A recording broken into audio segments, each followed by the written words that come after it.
Okay, so I want to pick back up on the subtle mind manipulation tactics of Quackaholics Anonymous, and this will be part four in this particular series that I'm doing. And the thing I wanted to touch upon, I guess this go around, would be the cult characteristics of the fact that nobody can ever leave or ever actually make any progress in the AA cult. And what I'm talking about in terms of like never leaving or never graduating is something that I had pointed out in a discussion forum this week, or the topic actually came up because someone else had brought it up, and I happened to think about it and decided I'd probably be able to do a whole video on it. You never get actually any better in AA. You never really do make any progress. You know, they're always talking about the program's about progress and not perfection. But yet, have you ever actually seen anybody ever brag about, or not really brag about, I guess you could say, but have you ever actually seen anybody make any progress?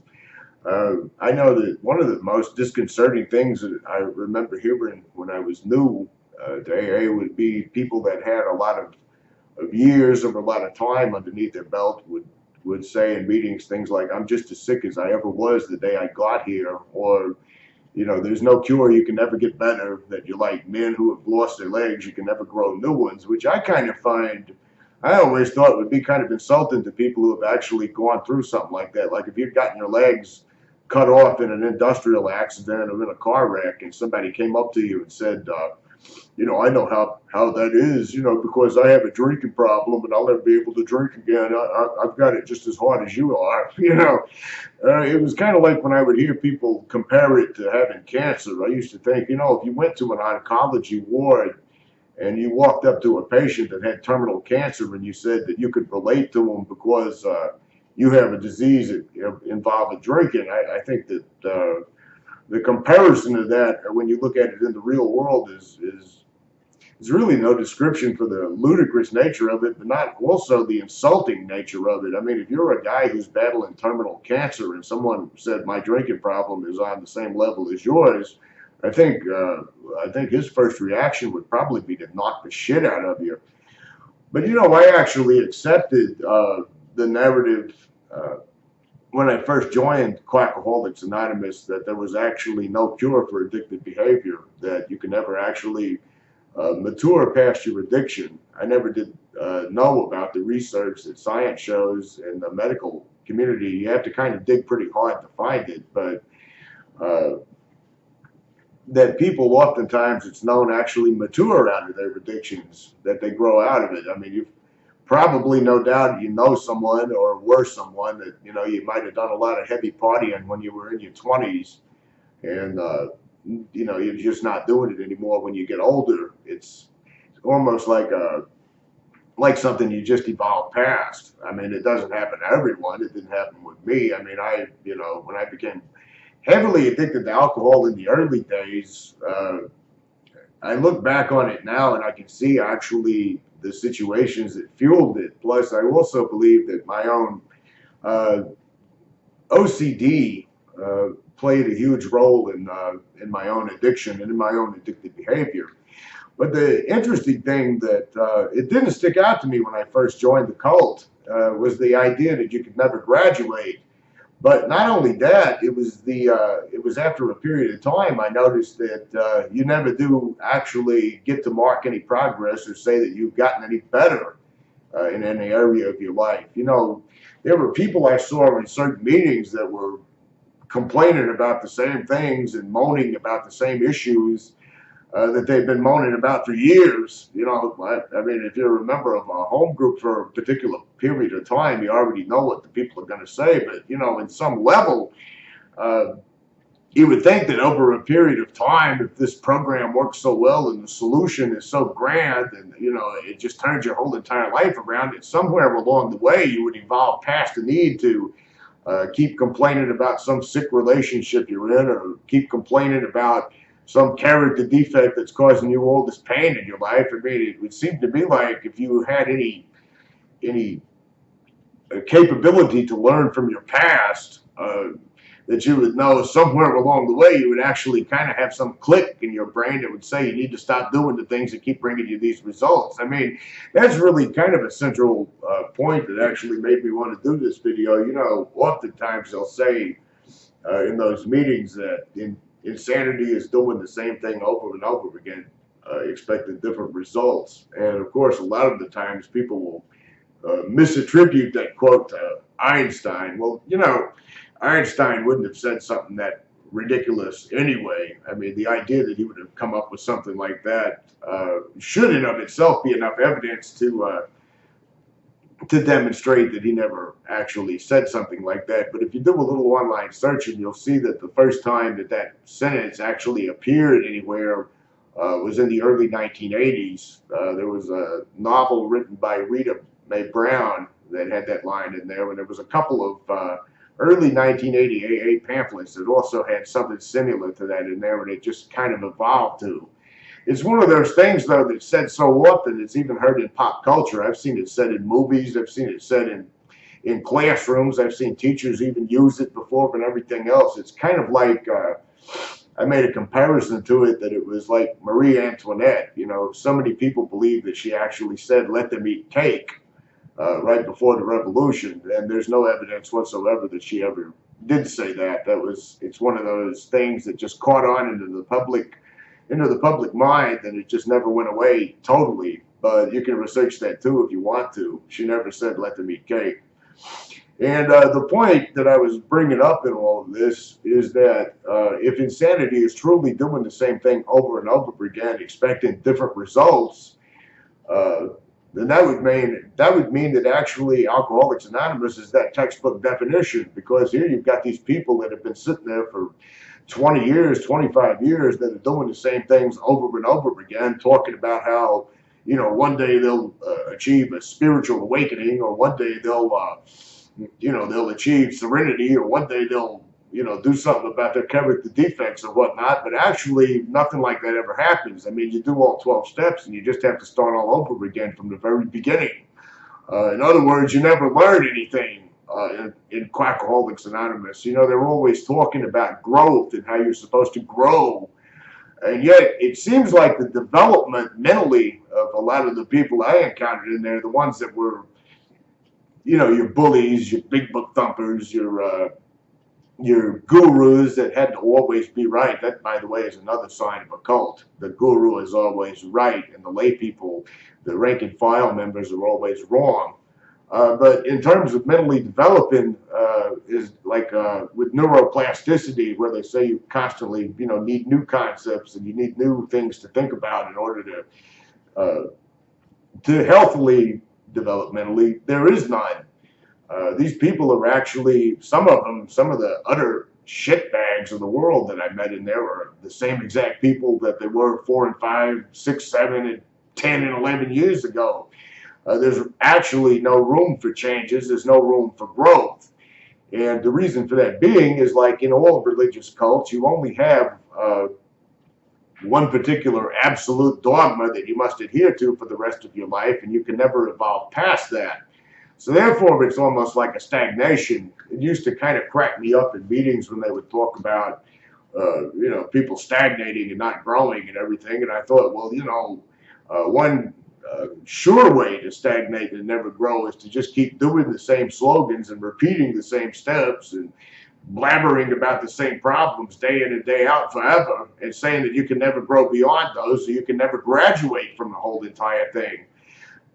It was actually kind of a radical concept to me in this last go around, when I got away from the cult altogether and I severed ties with all of it, and I made it a point to try to counteract all of the programming that had been put into my mind for so many years. It was actually kind of a radical idea when I woke up one morning and I says, well, what if I haven't had a drink in a long time, and I don't have no desire to drink, so how could I possibly still be sick, and how could I possibly still be an alcoholic? And of course, AA would just, they would say that it's in remission, and they would say that I was a dry drunk, and they would say that, they've always got an excuse. They've got a textbook excuse for everything. But it seems to me that it hits at the cult nature of the religion itself, when you can never graduate, you can never get better, you can never make progress. You are sick and you are diseased, and you will always be sick and diseased until the day you die. I had to bump my mouse there. The screen goes blank without any activity. Camera goes out. And you notice another famous cult characteristic that goes on in Alcoholics Anonymous. If you do leave, it's almost like coded language for those who get away, or those who leave, or those who just stop coming altogether. You know, they say they are out there in these, you know, kind of hushed tones. You know, it's almost kind of like you can imagine, you know, in some futuristic dystopian world where people are made unpeople, like in, you know, George Orwell's. You just don't even talk about them anymore. If they're mentioned in a very derogatory, hushed, you know, idea of, you know, they're no longer around. You know, I used to see the way that, you know, when someone would ask about a new member or ask about somebody they hadn't seen in a bit, they'd say something like, "They're out there." You know, I brought this up in other videos before, but you notice one characteristic of the cult in general is if you leave the cult, you are more or less not just an outcast. You're almost like what is the word I'm trying to search for? You're some kind of pariah. You know, you're almost shunned by the community. It's there's no really leeway about it. In fact, you know, I've seen people say to me that, you know, I've left AA and I still have some friends in AA, but I bet those people that you have that are still friends that are in AA are people that you do not discuss AA with. I'm almost willing to bet that either that or they're not full-blown cult members and they're a little bit more lenient about things. I'm not going to say everybody, every single cult member is totally indoctrinated or totally beyond hope. After all, there's plenty of us out here that have seen the poison of the cult and gotten away from it. That's one of the reasons why I do these videos. I mainly am going after the people that have something to gain off of perpetuating the AA machine, you know, like the old slimers and the gurus who are there to thrive off of their bullying power and intimidation tactics more than anything else. I'm not actually going after someone who's just a member of AA and doesn't really see another solution. I was one of those for a number of years, but it seems to me that the idea of doing the same thing over and over again, expecting different results, is almost an oxymoron, to quote an AA meeting from a person who's been sitting in meetings for the last 25 years or 30 years or however long you've been there, doing the same things over and over again, expecting that there'll be some kind of different result and actually never changing. It's a little bit of a strange thing to me that I never even thought about in the early days of my brainwashing. You know, it did after a while, because, you know, I think a lot of people that I've talked to that actually evolve away from AA or leave AA altogether say they get, you know, they get tired of the same old repetition. They get tired of the same old boring nonsense because, you know, for all intents and purposes, any meeting you go to is pretty much a carbon copy of the last 100 meetings you've been to before that. A lot of people just get tired of hearing it, and they eventually move on. But the atmosphere itself, you know, the very sick atmosphere, I think, is what ultimately drives a lot of people away. The only sad part about that is it drives a lot of people into their addictions a lot further because of all the brainwashing they put into your brain about how you can never get better, how you can never progress out of your addiction, how you can never get well. It's almost like the cult is interested, like all religious cults, in one primary thing, and that's perpetuating the cult. And there's no way to perpetuate the cult if there's room for hope, and there's room for optimism, and there's room for you to get better, and there's room for you to mentally heal, and there's room for you to seriously put your life back together, and for you to be able to say, I don't have the addiction problem anymore, I'm able to move on. A cult can't really sustain itself in a situation where people can actually evolve to a point they don't need the cult.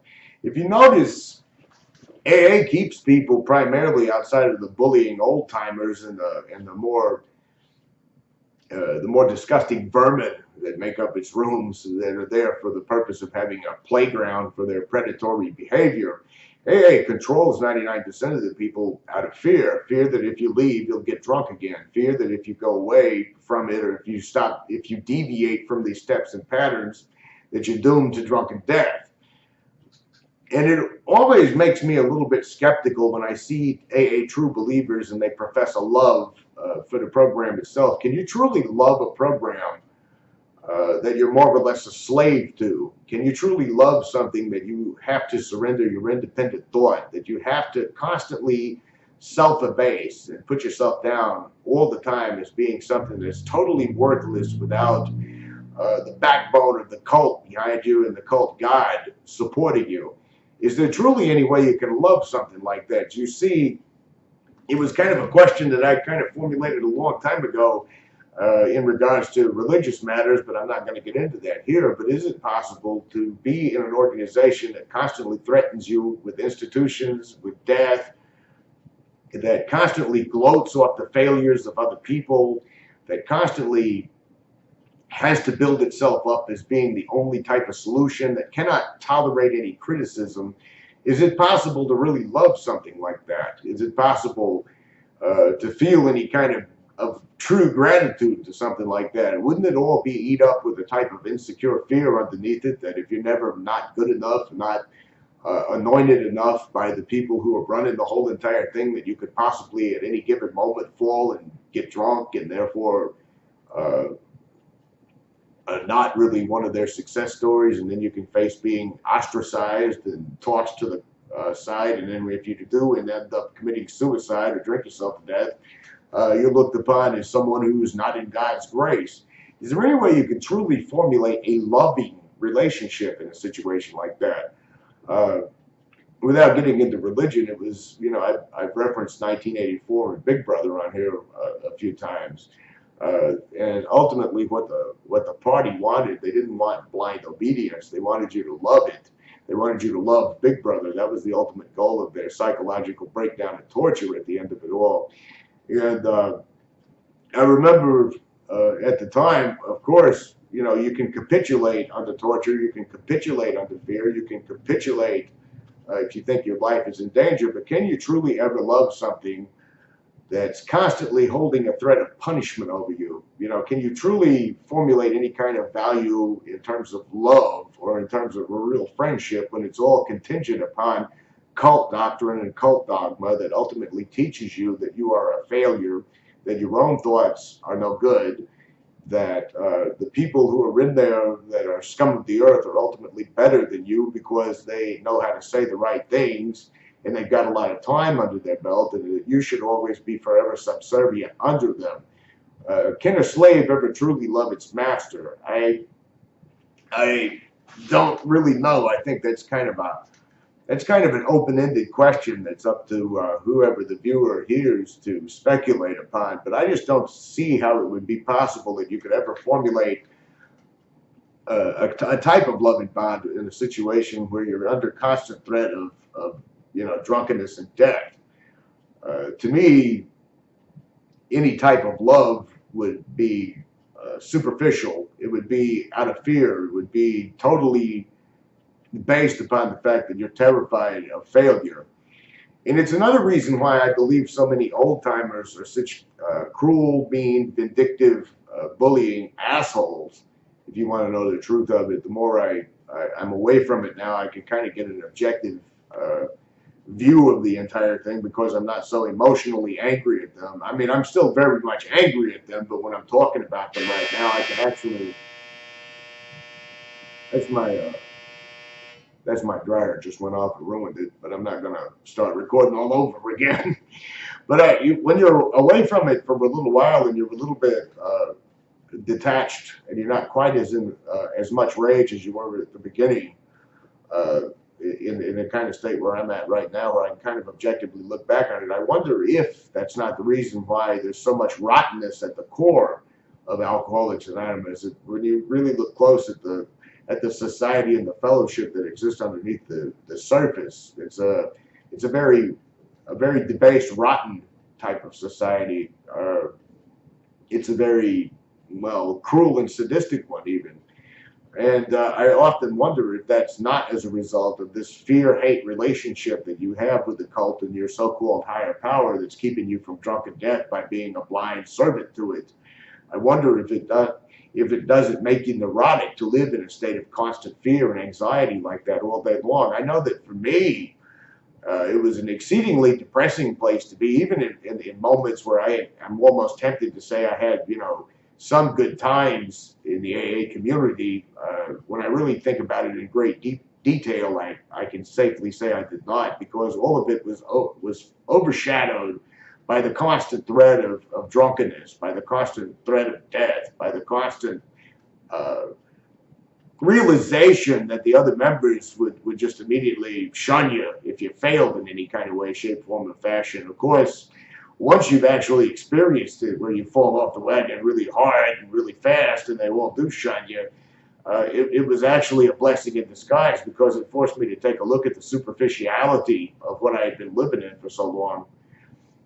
So anyway, I guess the point is for this week, if you really want to think about the fact of what could make Quackaholics Anonymous a cult, the point of this video, think about the fact that you can never graduate, you can never get better, you can never evolve past your illness, you can never really make any true progress. All progress or anything you do, you have to give credit to the cult and their leaders. So for anyone who actually believes they're going to AA out of their own free will, I would have to call that into question. Are you really operating from any free choice whatsoever, if the choice to leave involves drunkenness and death? Is there any way that you can truly say that you're honestly free and that you truly love the fellowship of Quackaholics Anonymous in a surrounding and in a setting such as that one? And I guess that'll be all for this one. Probably see you guys hopefully next week, probably 2 weeks, depending on how crazy everything gets around here. Later.